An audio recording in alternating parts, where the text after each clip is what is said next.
ଆଜି ଆମ ଘରେ ଥିଲା ମା ସରସ୍ୱତୀଙ୍କର ପୂଜା।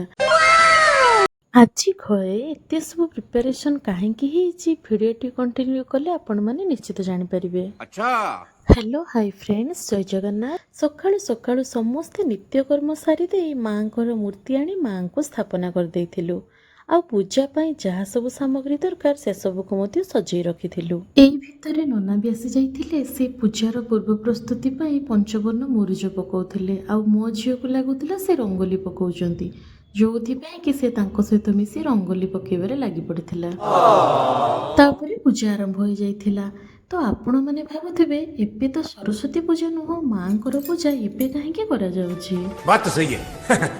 ଯେହେତୁ ଭିଡ଼ିଓଟି ବହୁତ ଲମ୍ବା ହେଇଯାଉଛି, ୟାର ଉତ୍ତର ନେକ୍ସଟ ବ୍ଲଗରେ ମୁଁ ନିଶ୍ଚିତ ଜଣେଇବି। ଆଉ ଆପଣମାନଙ୍କ ମଧ୍ୟରୁ ଯଦି କେହି ଗେସ୍ କରିପାରୁଥିବେ ବା ଏ ବିଷୟରେ ଜଣାଥିବ ତାହେଲେ କମେଣ୍ଟ ସେକ୍ସନରେ ନିଶ୍ଚିତ ଜଣେଇବେ।